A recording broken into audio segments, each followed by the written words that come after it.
Hi, I'm Cece with CC Variety TV. We are in Beverly Hills at the Lodge with Golden Globe nominee Jason Isaacs from The State Within. So obviously we aren't going to have the Globes, which is a big disappointment for all of us, and I would imagine for Jason as well. So let's find a little bit more about that. And obviously it was the Best Actor nominee in a miniseries. I mean, tell us about The State Within. The State Within, well, it's the reason I feel really bad, apart from my own selfish thing about not wearing my tux and getting to hobnob with all the stars, is that it's a BBC America show. It was a 6-part miniseries. It went down a storm in England. I think it was a 3-parter here.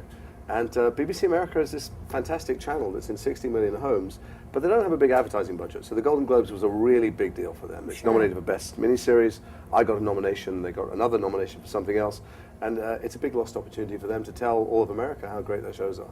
Well, absolutely, because it also was nominated for the Best Motion Picture in TV as well? Yeah, best miniseries. And the writer, who's a really good friend of mine, I had to call him the other day and say, you're not coming. I lent him my tux from the show. In the show, I had this very, very expensive tailored tux. And he came around to my house and he got it the other day and he put it on. It's like, you know, it's a beautiful thing.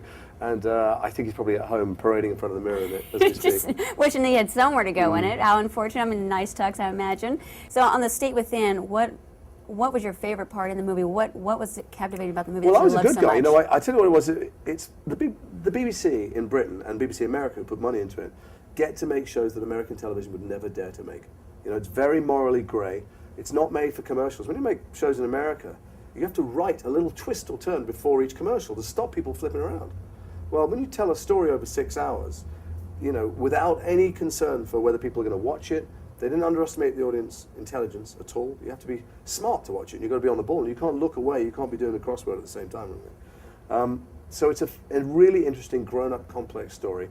And I get to be at the center of it, trying to save the world from disaster and from war. And since I'm normally maiming and raping and burning and gouging people's eyes out, it was a nice change of pace for me. I get to... Wow, I would guess. I got to get the girl a couple of times. Wow. You know, it's always fun. So it's good to go get the girl, go home with the girl. What do you do today, Dad? Well. So also, now I find it very interesting, you actually went to law school and got your degree in law, but yet you're acting. Well, do you know any lawyers? I mean, I have a lot more fun than they do, you know. I have a lot of lawyers that represent I have you a guys. lawyer. I'm sure he'd like to swap. You know, I get to go out and do extraordinary things in my day job. You know, I get to do things, in fact, that I would do for a hobby at the weekend if I did something else for a living. And lawyers are always trying to get out of the office.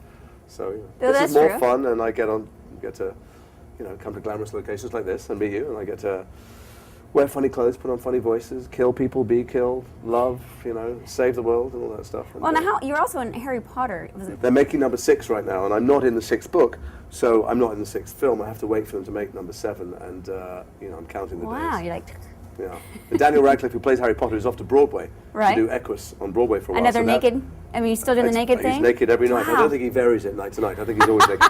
And so they'll be waiting for him to finish to come back to start number 7, and I'm chomping at the bit. Yeah. Wow, that has to be a lot of fun to work on that. I mean, the locations themselves. Well, I don't want to give the magic away, but you know, there isn't really a Hogwarts. Oh, come on! We don't really fly and all that stuff. It all happens in one studio. This strike has affected everybody in the world. I live in London, but I'm in an American TV series, Brotherhood, and Brotherhood is, like every other American TV series, not shooting at the moment, and nobody's working, and the crews aren't working, and so it's tough. When hopefully the strike is over and everybody gets a fair settlement, I think we might be doing some more Brotherhood.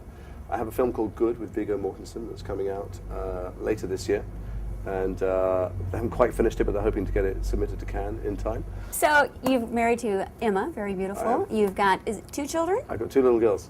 We're going to Disneyland on Monday. We're very excited. Are you really? That is awesome. Awesome. Now everyone's back at school. In fact, they should be back at school in London as well. So I'm hoping that there's going to be no lines, because my memory of Disneyland, I last went when I was 16, is there are lines like that. You go there all day and you get to do 2 rides. I'm hoping we'll get to do thousands of rides. Well, the Pirates of the Caribbean is like obviously the most famous one. That's they haven't seen Pirates of the Caribbean. If they don't see anything I'm in, you know, they don't see any kids films, because I put the classics on for them. They watch Mary Poppins, and you know, they watch films that have no bad guys. Because the thing about films is they're full of these nightmare things. Right. My 5-year-old is sophisticated now. She watches movies and she goes, "This time it's the mum that's dead, Dad. This time it's both parents. This one's an orphan before it starts." Because she gets that kids' films always kill one or both of the parents. Oh my gosh. But Pirates of the Caribbean is pretty scary. Do you sleep with one eye open? They don't sleep. They're like their dad. They're all insomniacs. We're in Hollywood. They're waking up at 2 o'clock in the morning. They want to go out.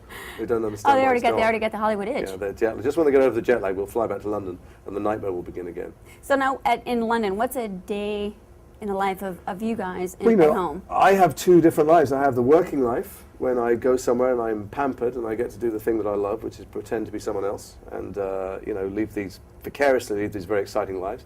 And then I have the very dull suburban dad, scrambled eggs and reading stories and school run stuff, and happily, it's kind of 50-50. All right, so tell us some more other really fun, exciting things about you. Fun and exciting things about me? There are no fun and exciting things about me. Because we know you're pretty loose and, not so serious. Dull. That's why I get to, one of the good things about being an actor is you get to go and do exciting things. I get to go and kiss strange women and, be blown up and decapitated and strangle people and all this. So I can go home and I can be desperately dull and, right. And read stories. My life is, since I had kids, I have no desire anymore to kind of be the last person at the party or pay the salary and that stuff. Right. I don't, it's all about being there. And then I go to work and I do these ridiculous things. In the state within that I'm nominated for, there's a plane crash.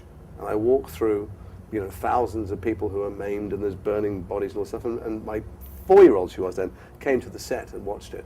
And then I get to avert a world war. And then I go home and I read Thomas the Tank Engine.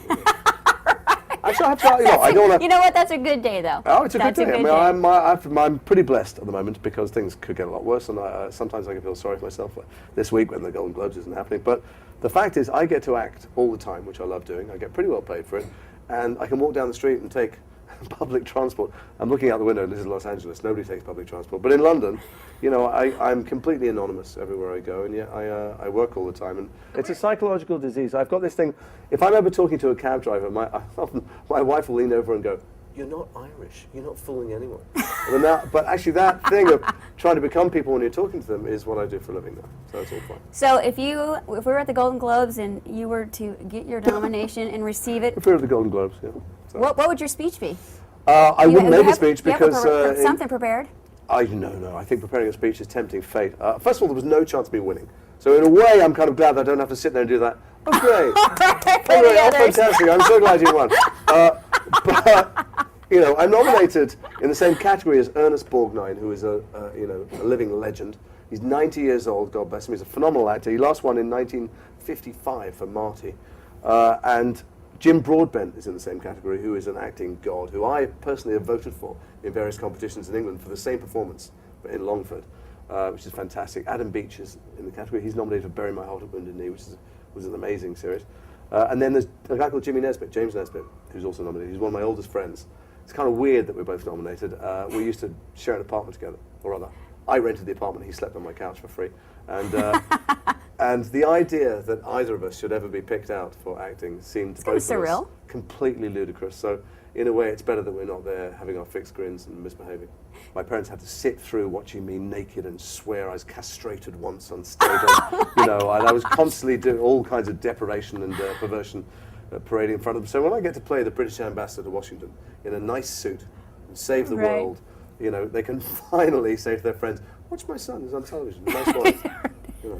They can finally call their family, friends, relatives. They've seen my guts pulled out. They've seen me, all kinds of ignominy for them. So I think it was nice for them. Now I'm going to quickly ask you, because London's really appealing and where you live. Do you have a big place, a big piece of property, or is it just like California? It's all tucked in tight. London houses are an awful lot smaller than California, particularly Los Angeles. A big house in London is somebody's pool house here. So I live opposite a park, which is great, and we all go to the park. Where we live, we pretty much walk everywhere, or we go by bike, or we get public transport.